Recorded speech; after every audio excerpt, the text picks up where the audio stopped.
friends. In today's episode, Erika Gergerich joins us from Arkansas to share her stories as a stage 4 breast cancer patient, a professor at the university level, and a single mother. She has a teenage daughter and a 4-year-old son.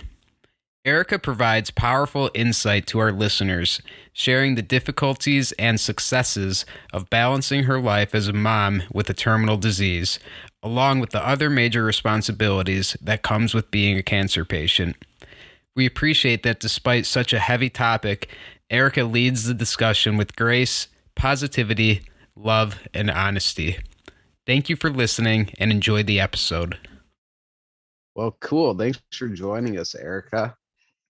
Absolutely. My name's Andrew. Yeah. And we have this podcast that we're working on. It's called the Death with Dignity podcast, but it basically is a podcast discussing medical aid in dying and interviewing different people involved in the medical field, doctors. We got a chance to talk with our state senator here in California. We've talked with different patients as well, just kind of on the whole, I guess, topic in an effort to, I guess, raise awareness and, shed some light on the topic, I guess. I'm a cancer patient myself, and this is something that I may pursue at some point if it's needed or if I feel like I, need that option. So, yeah, and Hasban's been helping the whole time. He's got his own digital marketing company, RS Media, and they've been a super big help. So, Hasban, if you got anything to add, jump in. Yeah, just I'm a friend of Andrew's and like roommate, and we started this whole thing as just like more of an idea. We just used to have talks between us, and I thought that this would be cool to do. And we started doing it, and it's been a really cool effort. I mean, besides raising like awareness, I think it's just been a really cool and just a really cool process, and just like learning about the field and what's happening. We've talked to a lot of cool people, and we're like excited to talk to you as well, like today. It's interesting because, people like us who have stage 4 cancer, who are dying, we want to talk about it. And so when we find other people who want to talk about it, we're like, ooh, goody, let's chat, So, I actually, I just think of 100 people I'd love to refer you guys to, but you're probably in the loop with, I'm sure you have 100 folks on your list already, but I'm thinking of somebody that I got to know recently. She just flew to New Mexico. That's where I worked to get legislation passed as an advocate, pediatric social worker too. So there's that background. But she was in Massachusetts where my brother lives, and I'm looking at what's going on there because I'm currently living in Arkansas. So I'm like, well, that's where my brother is. If I get sick, I might go stay with him. But it's not passing in Massachusetts. So she flew to New Mexico, and she's picked her date and everything. I think she chose the 13th or the 17th. I can't recall, but she has friends that are going to fly in, and she's staying at a little place so she can access it in New Mexico. But I mean, it's a whole culture of people now, we're like rerouting people to different states. Yeah, so that's wild. Yeah, it's fascinating. Control over their healthcare. Yeah. Yeah, a lot of work to be done for sure. You don't want to hear about those types of stories where people kind of need to uproot their lives to access something like this. You'd think at this stage of the game, you'd think there'd be enough empathy and compassion to, provide this option to those who are in need of it or seeking it, that qualify for it under the guidelines. You sound like you're from Wisconsin.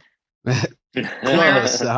Illinois, Dang. so Chicago all right, I was area. close. Yeah, Midwest. I lived in Michigan as well for quite a while. Michigan, all right. I was born in Michigan, but I've been in the South long enough to sound like it. Yeah, yep. Right.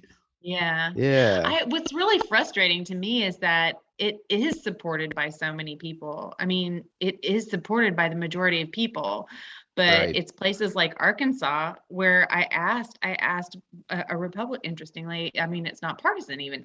I asked a Republican legislator who had tried to get some momentum in Arkansas, any kind of traction, and he said that there's some religious group that has informed legislators that if they support medical aid in dying, that they will lose their financial backing. And apparently, it's sufficient enough to scare people off from supporting it. And I just think that is some shit right there. Yeah. Um, I don't get it. Discouraging. It always seems like it comes back to money in a sense. And in this case too, those who oppose it, it seems like the religious piece is heavily involved as well. That's kind of what we've been finding. But like you said as Mhm. well, you talk to your average individual and even people with heavy religious beliefs. It seems like they do support that as an option for others. It's only when you get, Mhm. from our understanding, when you get to kind of the higher up the organizations where they really some of these groups really shun this idea. So it's Yeah. pretty disappointing. And then, of course, when you're at that high up, they're the ones who hold all the power and the money and can actually kind of wield that influence. But hopefully, people will kind of get thick enough skin and get going on some of that legislation. I was saying I lived in Illinois for many years. My mom is still there, and along with other family members, and they do not have medical aid in dying as a law or accessible for people. So we're working with compassion and choices a little bit just to kind of maybe get the ball rolling, talk with some legislators or something. We'll see. But it's a process. You ever detassel any corn in Illinois? What's that? You ever detassel any corn up in Illinois? No, no, not No? quite. I lived outside of out of Chicago, about 40 Oh, okay. minutes, Naperville suburb. Not a whole lot of corn, although it's not too far. I mean, let's be honest, you just got to drive about, 20, That's all 30 there is. minutes. Chicago and corn. Yeah. So it was one of the two. Yeah. That was my next question. Chicago or corn. All right. Oh yeah. But tell us about yourself. What are you doing in Arkansas? You said that you were born in Mm, Michigan. You got a brother on the East Coast. yeah. What's going on down there for you? Well, I was in New Mexico when I was diagnosed. I was 37, I think. I can't even remember anymore. I think I was 37. And I was pregnant at the time. I actually decided to have a child on my own. I went to a sperm bank. I didn't go there physically, but I hopped online and I always knew I wanted to be a mom again. My daughter I've had for since I was 21. She's almost 20 herself now. And I just always want a kid, but I'll be darned if I can't just can't get along with I can't play well with others seems so I decided to just do it by myself and I was pregnant with my son and I was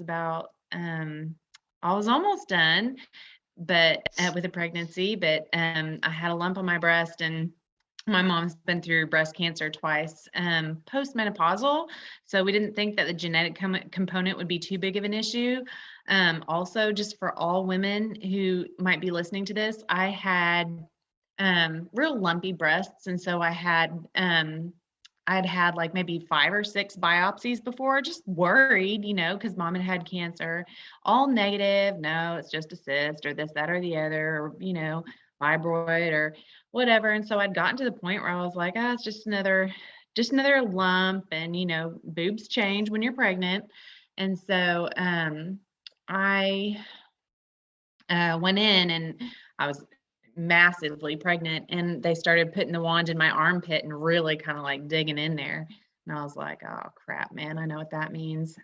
For my mom, she never had past stage 1. She was caught it real early. And I never would have imagined that I'd be somebody who didn't get there in time, but it was fast moving as it is often with young people. And so they induced my labor like in the next couple of days. Um, had my son, and then I had to heal before I could start treatment because you're kind of busted up after birthing. So started my treatment, and it just wasn't working. They had identified it as triple negative breast cancer, which is really aggressive and hard to treat. And just chemo after chemo wasn't getting anywhere. And when you have like tangible lumps, I don't know what kind of cancer you have, but it's a different thing to be able to look at your cancer, and I don't know if it's better or worse. I'm not going to make that judgment, but I don't know. Just this hard, shadowy bump that would grow or shrink sometimes with treatment. And it would worry me, or I'd worry it, physically. And so I decided I wanted to have a mastectomy. And so I did. And they took it off, took another look at it, and found that it wasn't triple negative. It was HER2 positive. And they put me on Herceptin Perjeta. I actually tried immunotherapy that had made some progress, but couldn't really tolerate the treatment. But anyway, so I've been on Herceptin Perjeta for a couple of years now, and it shows no evidence of disease, but we know what stage 4 means. It means it's likely still there. And anytime I try to talk about, can I maybe not do chemo anymore, my doctor's like, nope. So yeah, I had chemo today actually. So I was feeling a little bit irpy before getting on, but not too bad. So I was like, we're gonna do it. So that's cool. Yeah. Thanks for taking that time, even on a day like today. Can be tough days for sure. That was going to be one of my questions. What have the side effects been like for you as you've gone through these different chemo regimes and treatment regimes?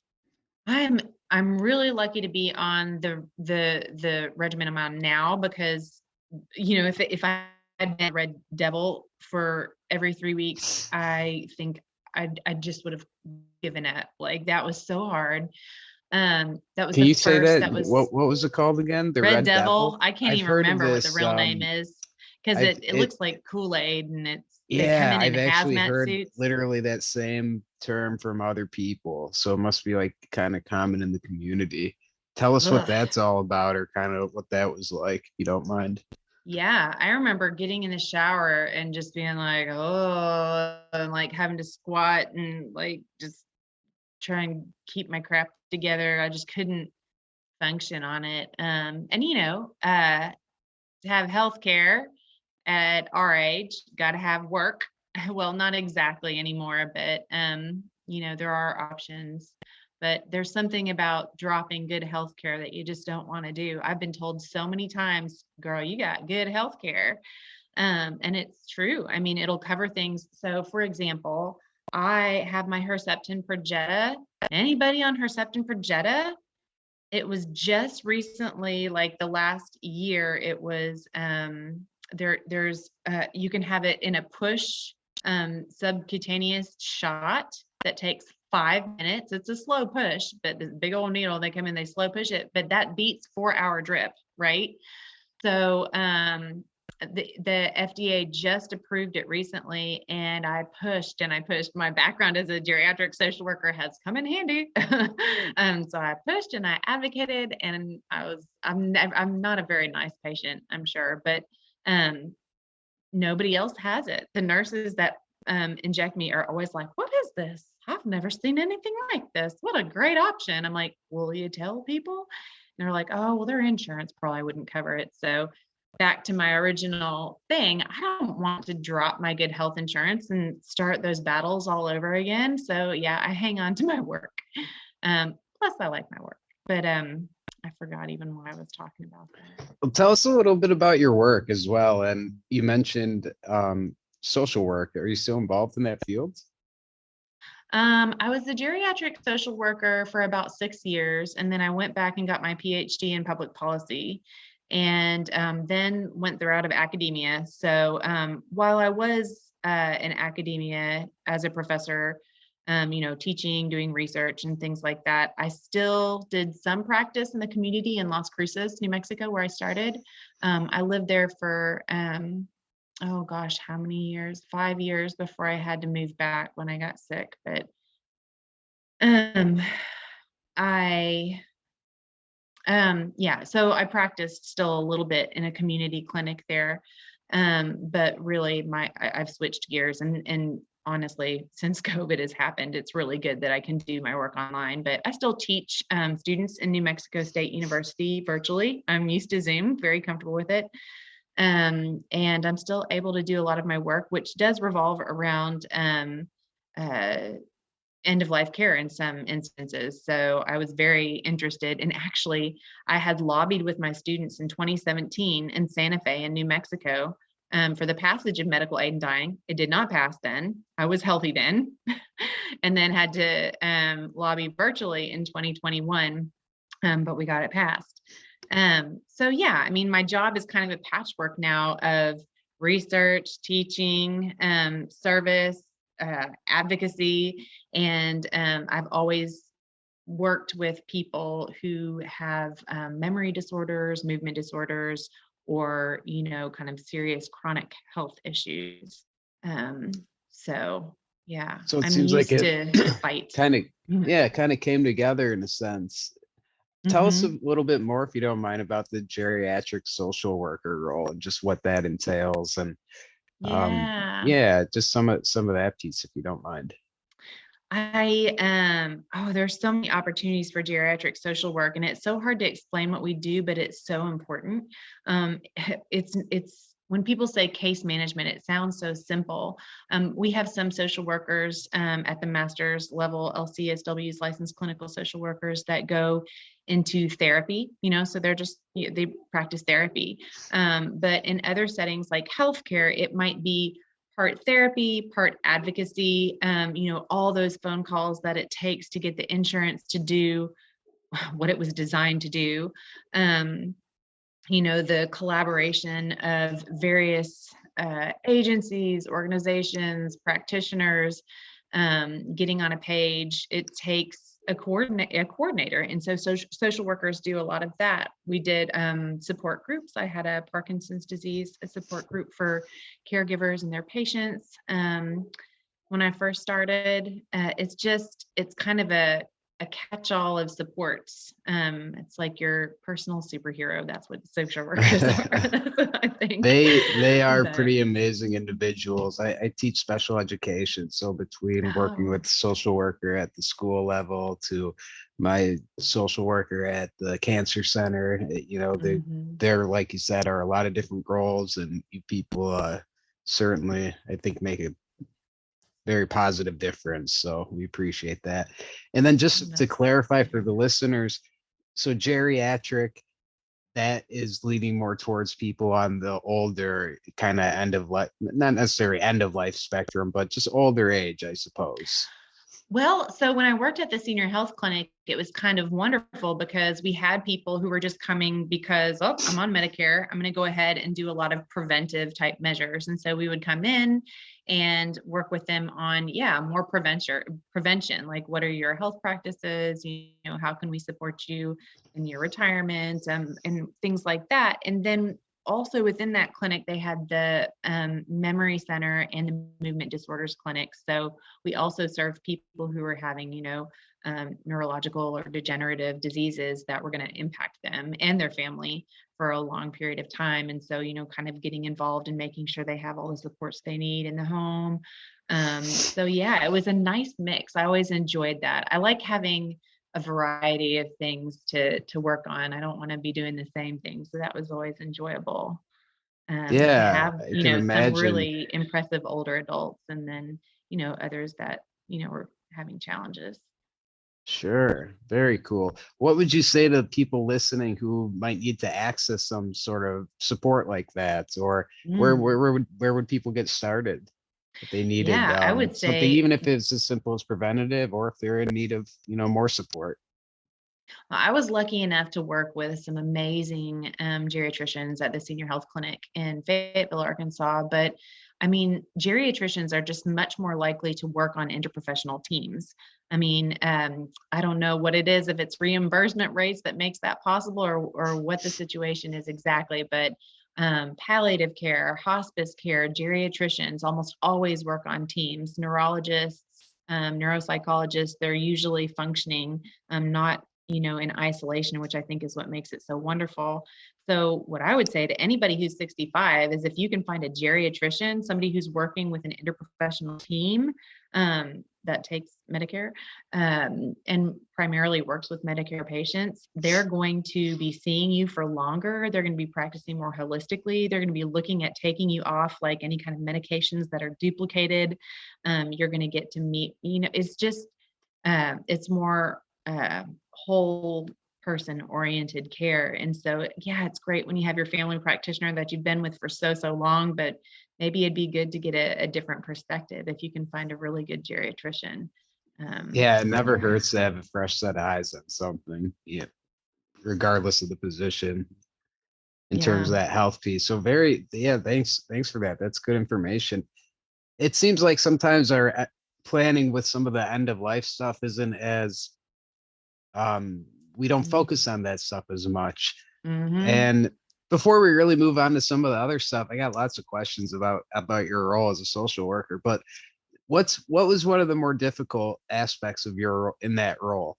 You mentioned memory care. I have two of my grandparents on both my mom and dad's side had ended up having dementia and Alzheimer's, and really it was a hard end of life experience because they were basically a shell of themselves at the end of their lives. So very difficult, but so that's hard to see. I can imagine that would be difficult and take a toll. What was some of the more challenging aspects of that job? Interestingly, and I think this applies to both you and myself as well, I think that some of the hardest parts of my job was when I was working in movement disorders and it was younger people. Huntington's disease is one of the most difficult things I've ever witnessed people go through. Woody Guthrie had Huntington's disease, and that's an interesting, backstory there. But it can affect people psychologically. It kicks in right about 40, right? And your children have a 50% likelihood of having it. So a lot of times, a daughter or a son might come in with their parent, to support them as they're going through their diagnosis. And then they're sitting in the room and the recognition hits them like, oh, you're saying that there's a 50% chance that I also am facing what now I know my parent has been going through and will continue to suffer from. I remember when I was an intern, way before I even went into movement disorders, one of the most impacting things I saw was them take a Huntington's patient off from hospice. This woman was bedbound, writhing, just constant writhing, constant movement. It's a movement disorder, right? And contractions and just yeah, a shell of a human is what I felt like I was witnessing. And they were taking her off of hospice because her prognosis was that she would live longer than 6 months. And the concern and the reason for my visit was, what supports is this family going to have, right? And so I think that for me, developmentally, being young, still having this okay, I guess I can't plan anymore, can't plan for very much. I don't know, I can have a job, but am I going to be able to have a career? I don't know, probably not. So, seeing those situations where, I don't know, it is painful when people who are older adults are diagnosed with things like that. I am not trying to diminish the pain for those people or their families, but there's something more expected about it. And I think professionally when I was young and still personally, I think that loss of potential or a longer life is just really hard. Yeah, thanks for sharing that. And that is hard. And I think everyone's got, it's probably different for everybody. And I just appreciate you taking that risk and sharing that. How about some of the more gratifying things? Any specific memory that really stands out, something that you really was positive from that job and having that role? Yeah. Oh my gosh, so many things. I work with wonderful people. Um, I I really love doing home visits when I worked in Las Cruces and being able to visit people in their home environments. I think that you can learn so much more. And I wish that healthcare would reimburse better for things like that. Not just when people are in end of life, for hospice, but earlier, like in palliative care situations, to allow for those home visits because they're just so much more revealing. Um, I really enjoyed that, especially just loved exploring Las Cruces. It's just such a unique and wonderful culture down there. So excited I get to go back in a couple of weeks to visit. So yeah, I think that, and then just working on a team of other professionals and seeing people collaborate. I mean, it's just so nice when it's seamless, right? Like everybody has their roles and you pick up where the other leaves off, and you have one patient, and maybe, the neurologist is the person that's going to be, in the driver's seat, driving that patient care. But then their patients, it would be, the social worker is going to have to go in there and, take care of a few things and, find some supports before we can even think about medications or treatments. It's just, you just have to address certain things first. So working with people who just, it was smooth transition and good collaboration. It was just my favorite part of my work. Yeah. It's And awesome. humor. There's a lot of humor in Good. healthcare. Yeah, you got to be able to laugh at some of this stuff, no doubt. And so you're still working now, right? You said in a role as a instructor or Yeah. professor. Yes. Very cool. What's your schedule like with that, and how does your current Mm. I guess setup with treatments and everything intertwine?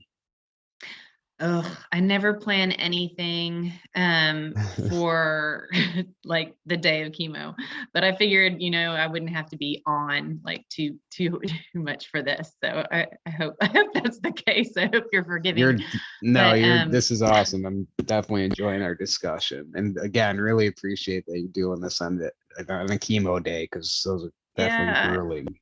yeah, I lose my train of thought. So that's the thing, is if I'm trying to teach, or if I have to give a presentation or something, even if it's not really because of that, I feel like it is, or I just don't feel 100%, and I really want to give it my all my enthusiasm and focus. But yeah, what's really amazing is how much I've been able to continue my job. I mean, COVID has been awful. But I think that my director and my colleagues now, understand and believe that I can continue to do my job from a distance, and I'm able to do work with like program assessment still at a distance, and teaching by Zoom is, the norm. So that's, more than acceptable. Um, I think that I've sort of, it's been interesting because I want to support my students as much as I can, because while this has been really hard for, me and everybody, students who are trying to go through school right now, holy smokes, man. I mean, I was so stressed out when I was a student, trying to work and go to school and manage all this. I think it was some of the most stressful times of my life, and they're doing it through COVID. I try and meet with them live, so it's not just all asynchronous and dry. Um, but I really am impressed with their ability to push through. I can't imagine it. Yeah. Yeah, it's been a massive change for a lot of people. And agreed. I really give our kids credit. Um, as mentioned, I teach special education, and my students are pretty Mm. impacted by their disabilities, but they were tremendous when we were needing to go online, especially when the pandemic initially was starting. Really adapted well, and their families were tremendous with the support. So it was Oh my nice gosh, the to, families. How do they yeah, maintain jobs when they have a special needs kid? And I mean, oh my gosh, oh it's yeah. tough. It was tough on, I mean, everyone, right? The whole world. It's crazy. And it's nice that we're finally kind of, feels like Hmm. we're kind of moving in a better direction. So it is Yeah, it good. does. And the, for myself, and it sounds like you as well, there was certainly that silver lining with the pandemic, and that I was able to go back and teach virtually from home as well. At that time, I was on a different type of treatment regime and at home because it was just kind of, it would have been hard to be, on campus teaching. And yeah, Mm. so that basically opened up the door to stay involved, teach online. And And you're going yeah, to be able to continue to do that? well, our kids are back on campus now, and I had been working up until December, and in December I kind of fell ill, ended up in the hospital for a little bit, got out feeling good, and then in January I started a new treatment regime and wanted to take a little time just to give the body a little time to adjust and see how things are going. And so far it's been going pretty good. Can't complain. My doc is really happy with some of the results from the scans and blood work. So I'm hoping maybe if things keep moving in a good direction to get back in there, maybe sometime after spring break. We'll see. Nice. Very nice. Yeah. Well, Yeah, it's high fun. demand for your position, so that's good. Right. Yeah. And I've been so fortunate. I work with such a wonderful group of people, and they've been so supportive and helpful, donating time off, making meals, helping, swinging Mhm. by, laundry, all kinds of stuff. So really makes it a lot easier because some of this stuff can be a little daunting if you're doing it by yourself. Oh yeah. Yeah. So tell me about medical aid in dying and how you learned about it and the whole idea and everything. Was it something you knew about before you were sick?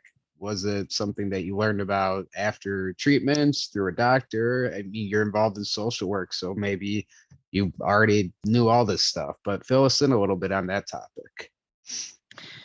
Yeah, I don't think I probably knew about the momentum that was happening, over the last 5 years with so many states having passed legislation. I don't think I really knew it was gaining traction when it was. I knew about it and I knew I had opinions, related to it, but nothing super close.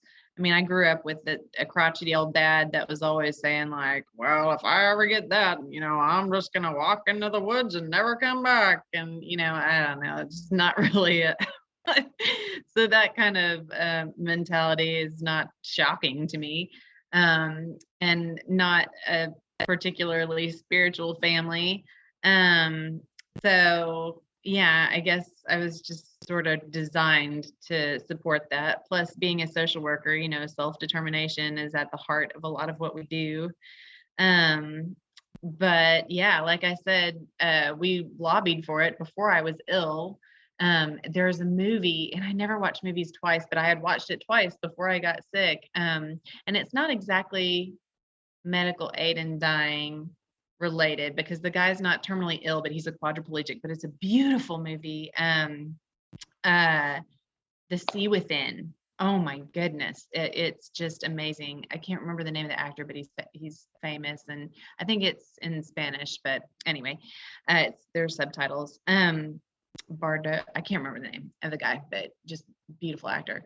So yeah, I'd always kind of felt like this, sympathy towards that. Um, so yeah, I wasn't really entrenched in it. I think that, like a lot of people I know who have stage 4 disease, it catches our interest and we want to make a difference. I mean, there's something about being terminally ill that makes you think, like, what is my time being used for? Am I using it to really enjoy my moments with my children? And also, you just want to do good. Like, you want to leave the world with a positive balance, like we all fuck up. And oh, I'm sorry, I shouldn't say that. I don't know You're what your good. podcast No, says about no F words, worries. but you can bleep that out later. I'm a But we hockey all player mess and up. And yeah, the colorful language, fine. You're fine. okay, we all make mistakes in life and maybe, go off our, straight and narrow path for a few years, or, but when you really are face to face with it, you it becomes really important. You want to leave with a positive balance, and something that is right there within grasp is something that's meaningful to, yourself. And so that's one thing that I've chosen to be really active in, is advocating for medical aid in dying. And plus, I become close with other people who are dying, and, seeing them go through what they're going through, and the pain and the discomfort. Like I said, the woman who's moved to New Mexico, you become, close to these people. And it also, I like control. I like to control my circumstances as much as possible. And it's not necessarily pain, although I truly do not want to be in pain. And I've experienced a great deal of physical pain through this process. So I know that breakthrough pain, or just, that is a reality. I know that hospice is a wonderful thing, but I like the idea of leaving on my own terms. And I think that if other people want that, whatever their terms are, they should be allowed that as well. And I think also, I've heard many beautiful stories about hospice, but it's just not always, it just doesn't always go this way. But to be able to kind of say goodbye with your family, like plan your death. I mean, that sounds ideal in a totally non-ideal situation that none of us can avoid. So yeah, I think that's what I think about medical aid in dying. Yeah. Thank you for sharing. Yeah, powerful stuff. Do you think that we have a difficult time discussing death and dying in this country or society, specifically, I guess, in America? Yes, I have. Yeah. The only thing that I wanted in support from my friends, and that I've gotten, thankfully, but that I directly asked for, was just, please let me talk about this. It sucks, but, God, please just sit there and listen. And did they, Because, yeah, nobody talks about it. And I probably make a lot of people uncomfortable, because now I'm sort of consumed with the idea, but not really. Obviously, I'm very busy with plenty of other things, but yeah, we don't talk about it. And um it's such an avoidance of something that, yeah, is so real. I don't know. did you, if you don't mind me asking, did your friends or whoever support you in that? Were they able to talk with you and support you and listen or guide you in any way, or was it, I'm sure it was difficult as well. Yeah, I've had at least a few very good friends who have been willing to listen to the difficult stuff. Thankfully, I've done that for them in other circumstances. So I'm glad I scratched a few backs before I got sick, so they could scratch mine. But yeah, some people are particularly adept at that. I don't expect all of my friends to be able to support me in that way, but I'm really grateful for the ones who are able to, because like you said, it does not come naturally. Not at all. I remember when I was a hospice intern being shocked. Like, I started driving around the city and looking at things differently, because had been a house just maybe a couple blocks away from my home where a woman was in there dying. And I was like, oh my God, there are people dying everywhere and we never think about it. We just tuck our people away, just you just crawl in bed there, and yeah. But yeah, I don't know. It's strange and too bad. Do you think that people are afraid to have the discussion? Do you think it's like just a common fear? I think people who are not near death or perhaps maybe just still kind of consumed with the sort of self-centeredness. I don't know. Or maybe I just remember being young and like worrying I'd say the wrong thing, and maybe time, experience, or trauma, you just lose that concern. There's no time for it, but I think maybe for myself, when earlier, I didn't want to talk about it because, yeah, I thought I'd say the wrong thing. that I would support somebody in the wrong way, or yeah, it was a discomfort, but really for self-centered reasons, I think, if I were to reflect back on myself. But I can't speak for other people. I don't know. Yeah, it's hard to say. I'm just thinking about our experience with this whole podcast and the different perspectives and thoughts on that topic. But we hope too that even just through this podcast, that the people listening, it helps make the idea more comfortable, or it gives them the courage to think a little bit more about their own life and their own end of life as well. Because It it's must be really, discomfort. It must be to some degree, because people not wanting to complete advanced directives and stuff, I think it's denial. I think we're sort of wired to not want to face that death is real, right? yeah, it seems. Too real. I wonder if it's also with such wonderful advances in modern medicine that we do get that feeling like we can just fix everything and kind of get better. I don't know. It's hard to say. But yeah, that's a good point too. The advanced directive thing. I mean, it's a piece of paper, right? And yeah, people, it can be very difficult for some people to fill those out, which those are super important. We've heard from a lot of different people on this podcast just about how it's important to take control of that part of their life and end of life. Otherwise it can, be a pretty poor experience in some Oh cases. my gosh. I mean, that was a lot. I've done advanced directives with countless people, especially in Las Cruces. That became kind of the thing that we were doing with folks. That's something you'd like And help them set up as well. oh yeah, yeah. It's some Okay, of the most cool. interesting conversations you'll ever have is working on somebody in their advanced directives. And nowadays it's so much more complicated. Like you have to, like all your online stuff, man, you better have your passwords ready somewhere for someone to log on, because otherwise your debit card's going to keep running 100 different directions. And oh man, no. Yeah. You got to be ready. Got to be ready to die. Yeah, it's yeah, exactly that. It's hardcore. I recently lost my grandpa, and we've been having to go through certain steps to close out just his life and everything, and it can be a total drag. Lucky for us, he was pretty good about keeping a lot of that stuff in order. He was a pretty classic old timer, so that made things easier for us. That is But good.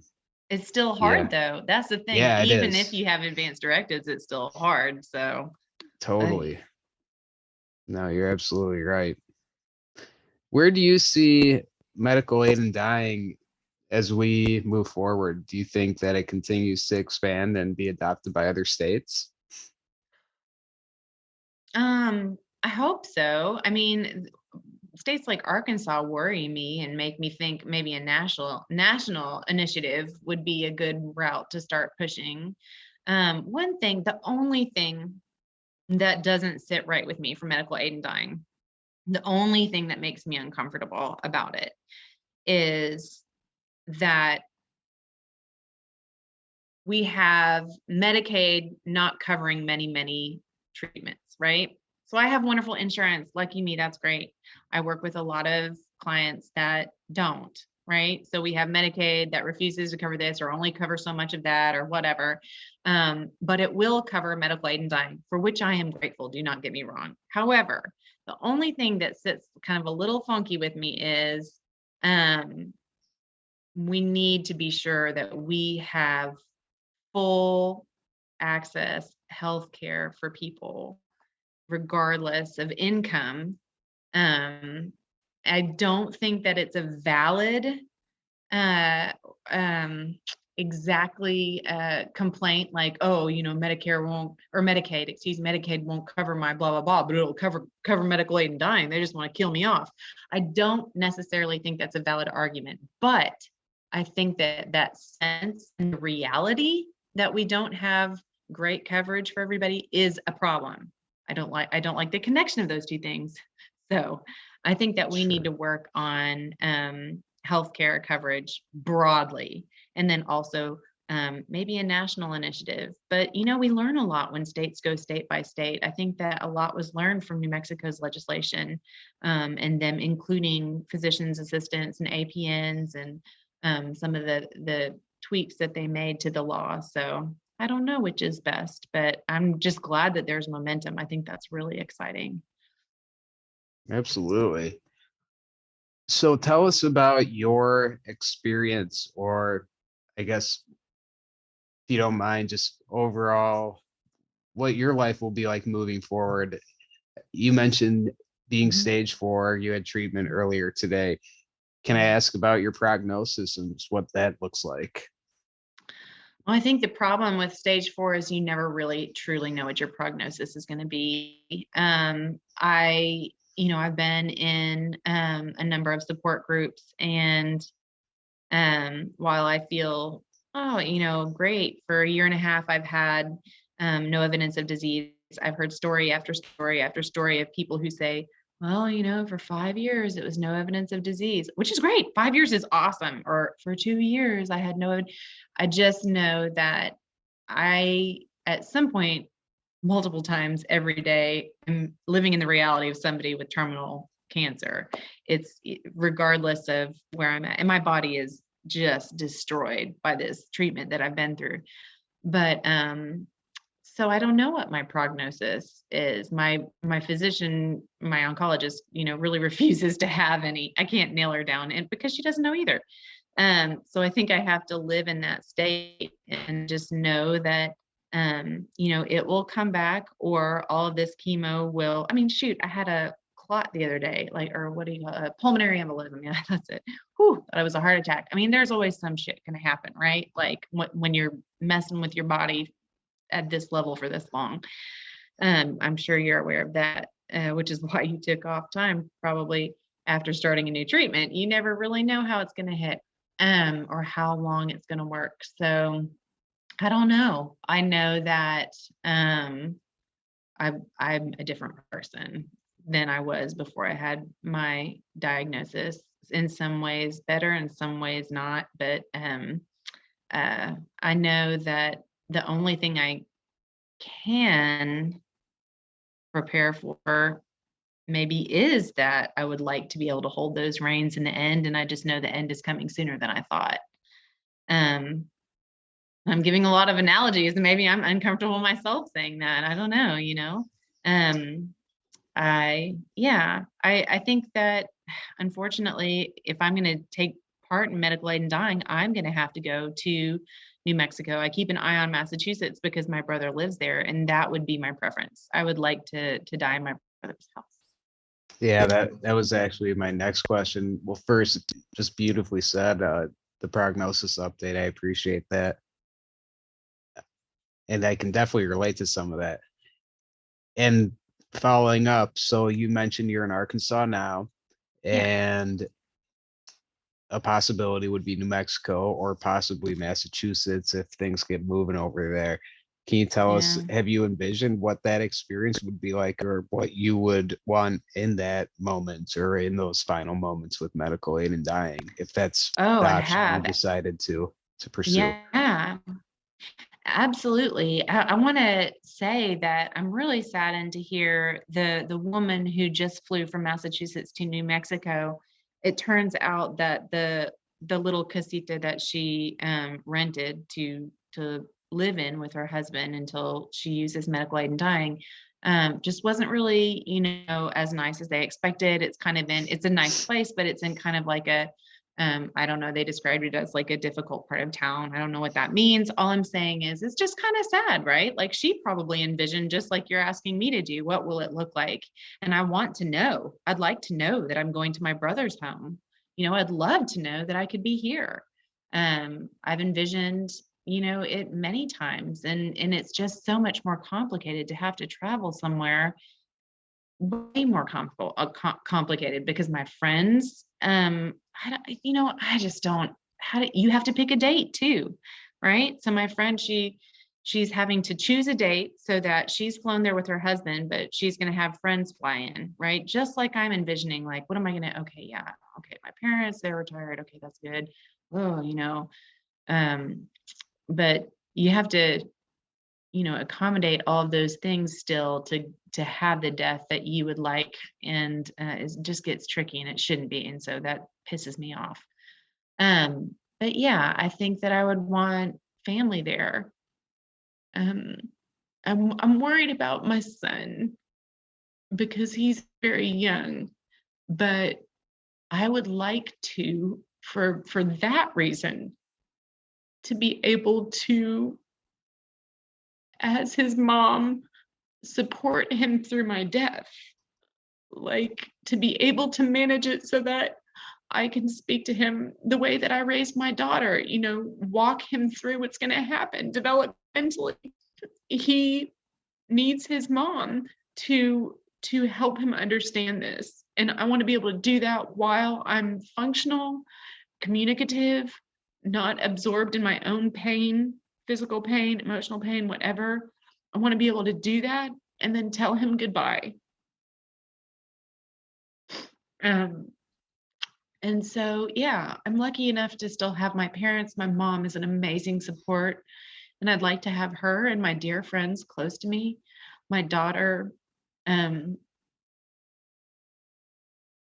sounds yeah. like a nice way to go with that support and those loved ones with you. And the one thing that I Yeah. really try to hold on to through this whole experience and try to kind of frame in my own mind is that yeah, even though no one wants to be in this situation, but there's still some good that comes out of it. And I think one of those is the opportunity to be surrounded by the people that you care about most in the world when you are on your way out of this world. Mhm. And having that comfort and love is a peaceful and a nice way to go versus some of the other ways. So Mm-hmm. There's another social worker that I'm going to present with soon. And oh gosh, she's just amazing. I've met so many neat people through this process, but she's very active in Albuquerque, Santa Fe. Um, and she said she remembers that men didn't used to be allowed in the birthing rooms, right? Like that just wasn't a norm back in the day. And that just popped into my mind when I was thinking of my daughter. Um, you know, she was there with my mom. So I gave birth to my son, knowing I had cancer that had spread, and my mom and my daughter were there, each one holding my leg as I gave birth to my son. And it was beautiful. It was horrible, but it was beautiful. And that's the way I want to die. I want my children there. I want my daughter there to be supported by my mom and my son supported by my daughter. I mean, that is the way people should come into this world. And that is the way we should go. I don't, it shouldn't be so, I don't know, controlled. Ugh, fine, include medicine and healthcare, but just let us control the details of it. It's going to happen. You can't stop a birth or a death from happening. It's coming. Yeah. have you talked a lot with your son about this? And how old is your No, son? If you don't mind he's me 4. asking. He doesn't have a clue. He knows mommy has cancer. He has a lot of questions about boobs because I've got one, my mom has none, and his sissy has 2, and he just doesn't. God, man, I tell you, oh boy, yeah. But he doesn't really understand. He understands that mommy gets sick and mommy has cancer, and the doctor had to cut her, and sometimes I'm sicker than other times. But I'm so grateful I had the extra time to kind of get him prepared because I didn't know that I was going to have that time. Yeah. I was actually visiting with hospice at one point. They told my mom I had 6 months to live. So yeah, I didn't think I would be here to do that. So it's really important to kind of prep him, I think. Yeah, a super young kid. Mm-hmm. But it just from talking with you and listening to your stories, it sounds like you've got such a good grasp on your situation and where you're going. And yeah, you're really easy to talk to. So I'm sure that your boy is in a good place with all of this. So a lot of credit to you there. What do you moving forward? What are your plans and goals or dreams? as you just move on with life and balance these things. I would never have done this before, but I got a subscription to Blue Apron and I try to enjoy those things. Oh boy, mindfulness practice and, really being in the moment, enjoying it. And listen, I am not Buddha. I'm telling you, like, I am a freaking mess, a hot mess a lot of the time. But I have gotten better at enjoying those little moments and those little things, or at least gotten back on track to doing that. But yeah, oh God, Blue Apron, whew, what a delicacy. So That's COVID's got me kind fantastic. of bummed out, and yeah, I'm in the home, stuck in home. Once spring comes, I'll be outside and enjoying that more because that's where I like to be, outside with my kids.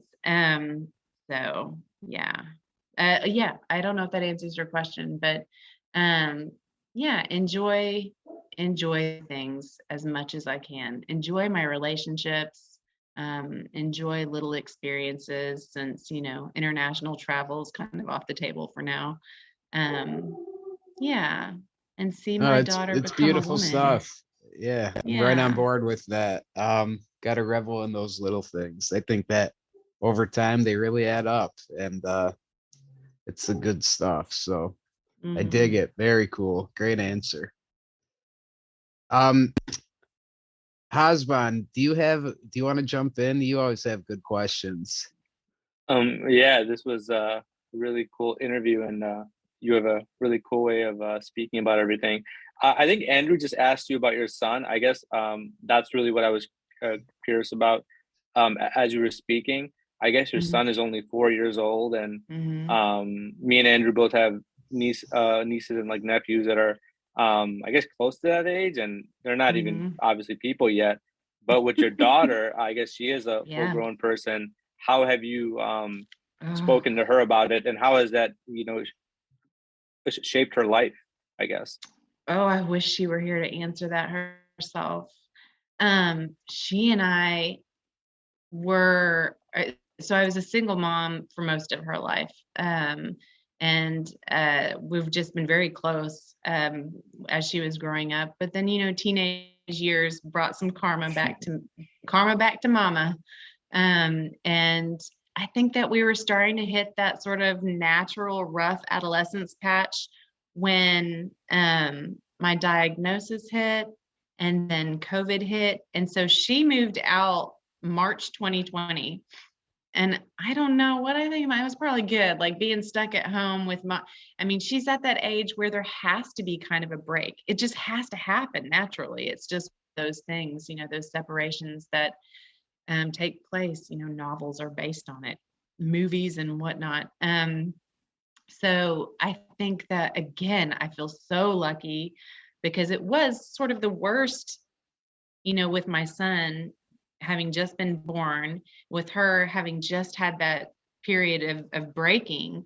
And now I feel like she's been able to breathe a little easier with my prognosis having, rebounded a bit. Um, I didn't tell her that I had stage 4 cancer. I couldn't get it out for a long time. I just couldn't do it. And so I finally did, after talking to my social worker, my hospice social worker, my mom, and my good friend, finally got the words out. And her first words were, she asked me, she said, "Are you scared?" And that's her. She's so um empathetic, deeply empathetic. She's a very sensitive girl, and it's gonna be so good for her down the road. she long path, but she's just a beautiful, gentle soul. And I think that maybe she didn't feel like she had permission to break from me as much when my health was really, really down. Both grateful, and we've had very emotional moments where we've just hugged and said how grateful we are that we've been able to come back to being close, but her being her own person, living her own life and her own expectations instead of mine, which is what I want for her. It's really all I want for her. But the turmoils of teenagers and their parents, but she's gonna do great. And I'm really glad that we've been able to I don't know, grow together apart. Yeah. Oh, that girl with the tattoos, I tell you, Jesus.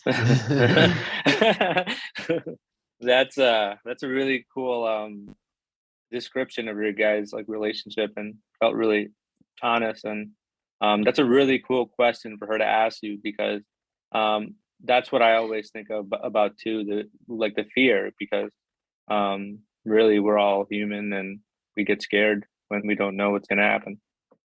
Yeah. And I think that's at the root of a lot of the not wanting to talk about it, that discomfort with what we don't know, right? We just want to slap a nice, pretty explanation on it and say, how many people have just, oh my goodness, grabbed my hands, looked me dead in the eye, don't know me, right? And said, I just know Jesus is going to save you. And I'm like, okay, please let go. I don't know you, but thanks, but no thanks. I mean, that's Isn't it okay. amazing? It's all right, but I don't know you. Yeah, I really kind of I appreciate the love. Yeah, it's good energy, right? It's like, that's kind of how I try to frame it. It's good energy and people really caring and trying to just hope good things. But at the same time, realism is important. And sometimes some of this stuff, Exactly. barring some kind of Sometimes, miracle. sometimes you need somebody to be like, it's just going to be okay. And other times you need someone to be like, oh boy, this is going to be a shit show, and it's frustrating when it's the wrong person at right person at wrong time, Yeah. Right. Yeah, absolutely. What else? Is there anything else, Erica, that you'd like to share with the listeners? Anything about your journey or just social work or Yes. medical aid in dying? Anything they were thinking about, I guess. Yes. First of all, check every lump as soon as possible. Secondly, get a second and third and fourth opinion if your insurance will cover it. And you be sure they won't cover it. If they say they won't, double, triple check, and then get a second, third, and fourth opinion. Go to a specialist. Go to Mayo Clinic. Go to MD Anderson. Take part in trials. Or don't. These are all just know the buffet of options that are out there and take advantage. Oh my gosh, you can get free flights. I mean, find your social worker. You can get, if you're dying, you can get trips to Disney World. Like, there are things you can do and take advantage. Dig around, do the digging, and don't give up. But when you do, it's not giving up. Enjoy the little moments and do what you can to have a peaceful end of life. Yeah. Beautifully said. I love it. Yeah. Asman, do you have anything else to add? or No, ask? I just really appreciate. I guess this is kind of a question for both of you guys, since you guys are so good at like speaking about this. I could sense it in your voice that these are obviously difficult things to like speak about, like Erica. Does it help you deal with the reality of like having cancer? Like, has it helped talking about it? And if you have any thoughts about that. Well, research shows that it does. What do you think, Andrew? I mean, you've made a whole job out of it. Yeah. Yeah. Yep. I guess for me, yes, this podcast in itself has kind of been like free therapy. I realized so many people with different perspectives and a lot of expertise on the subject, and then connecting with people like you, Erica, as well. I don't get a chance to talk to a whole lot of people who are in a similar position as myself, especially someone who's kind of younger as well. So you learn more, and it just gives you, I think, more of a chance to pump the brakes a little bit and think about this stuff and where you're at and recognize what's important and reflect. And like Erica mentioned, enjoy those little things as well. So yeah, it's definitely been helpful. I didn't really, I did a little bit of therapy during my time initially being sick and talked to some good people and stuff, and that was helpful too. But for me right now, this is, this whole project has been a lot more helpful, I think, than anything. But go ahead, Erica. What's your take on everything?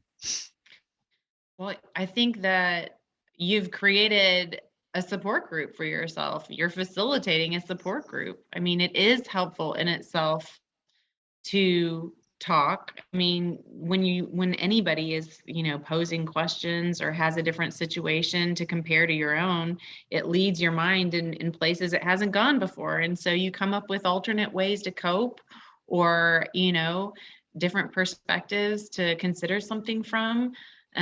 So yeah, it's definitely helpful. You have other people that can, become your partner and, advocacy for something, or to ask a question. I mean, it's widening your network of supports. And we know that people live longer who have those social networks. I mean, that's why social work is so important. So yeah, it doesn't have a nice insurance code for reimbursement necessarily, but it's certainly worthwhile. We know that, it's upstream medicine. There's like all these fancy words for it now. And I'm like, yeah. But it's definitely helpful. It's hard to quantify, but undoubtedly, yeah. Awesome. This was some good discussions. Anything Yeah. else, Osbon? Um, no, I think I'm good. In the interest of time, I just really appreciate you sharing your thoughts, and I know you guys talked about like how speaking about it has helped you guys, and just listening to the people that have been on the podcast. I think anyone that listens to it and spends time thinking about death and just the different ways people are living their lives today is really helpful. And yeah, your guys' conversation has brought a lot of perspective into my day, and I don't know how to quantify that either, but I just wanted to share that with you. Yeah, sure. it's been so great talking to you guys. I can't wait to I've listened. I didn't even tell you. I think I listened to your podcast. I know I did, but it was like months ago. Cool. I can't but Hosman, are you on the podcast? Yeah, so we kind of do it together. Andrew does a lot of the did listen to it. Okay, sorry. Go ahead. We've been doing it for a while. How did you hear about it? Yeah. Oh, I was just medical aid and dying. What do we got for podcasts one day? And so I was doing the dishes. Yeah. Awesome. I was doing the dishes Cool. months ago, and I don't know. I just started one yesterday. I don't have a good track record of keeping on a single podcast, but oh my gosh, my dad wrote a porno. That's hilarious. Then another one called Dear Therapist that I just started. So good.